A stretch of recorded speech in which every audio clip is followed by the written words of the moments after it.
Dilmah High Tea Challenge is about bringing the tea back into high tea.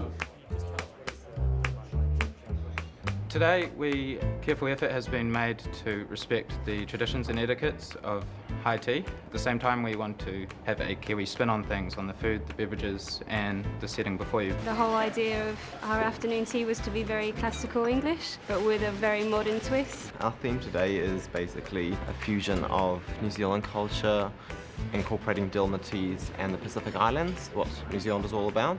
Chef Bernd Huber has been on this real high tea journey from 2007, so I couldn't ask for a better reference judge, and of course being a wax certified judge, he brings that level of professionalism, the standards that wax has brought to the Real High Tea Challenge in taking it into a global championship. All my 5 senses were turned on. That's what it's all about. It's an art to do that, but yeah, you got there. The Dilmah High Tea Challenge came about in 2007 when we want to put back into the high tea, real tea. Dilmah has reinvented the whole concept and have brought good tea, the world's best tea, with great varieties into the high tea. And to match the tea with the foods and actually have tea-infused food as well. Peter Kuruvita, everybody knows Peter. So our goal is to re-establish the beauty of tea and also the reason for having a high tea. New Zealand was really unique. Firstly, the setting. We're in a beautiful place. And I loved people bringing in the island theme. People were celebrating tapo and different parts of New Zealand, so it was a real New Zealand pride, really. It was great to see. What we were looking for in this competition, number one was brewing the perfect cup of tea. And it's a lot harder than you'd think. There's a lot goes into it. You need to stir it a few times, you need to make sure you cover it and look after it. But on top of that, the tea needed to be made into a cocktail, a mocktail, and then we needed to have a hot tea and a cold tea. Plus, we needed to have tea infused into the food and tea paired with the food. Right, we're going to show off Dilmah tea to the judges. It's our chance to make the tea the hero. I think they're looking for how you brew the tea and how you use the tea in your food. And here we have a twist on New Zealand with the tea-infused items. We started playing around with the ingredients when we got the initial information, and then once we got the tea, we honed down some really good flavour profiles and started practicing tea matching.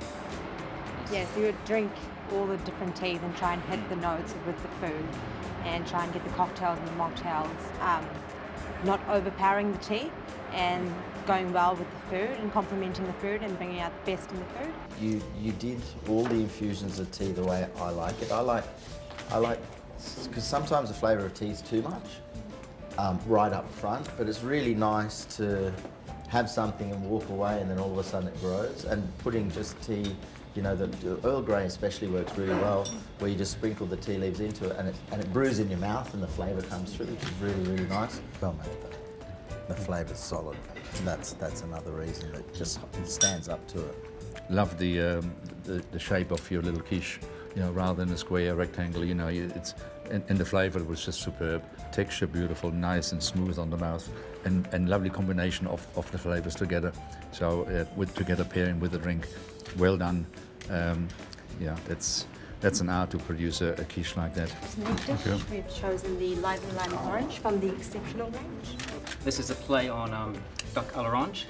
First impression good, flavours were nice. You looked professional and you acted as a team, which we're really looking for. It's not a big part of the criteria, but it's so beautiful to see that you work in unison, because together we can do it, on our own we can't. Food item that incorporates tea as the main flavour ingredient is the New Zealand roast lamb. It's a shoulder of lamb and it's been braised with your green tea and Moroccan mint tea. You hit most of the criteria points really well. And it was tasty as well, so that's a bonus. Nervous before, just yeah. waiting for it to happen, but it all fell into place, and Once you get out there, it's just you're fun on and you're on a show. Yeah. adrenaline just gets you through. Final comment, your paperwork is very good. Technically, you have achieved really a very high standard. It's a fantastic opportunity for chefs and front of house industry people to get involved in such a great company and product and use it to the best advantage. Next is a gold medal to NZ3. Well done, Chef. Congratulations.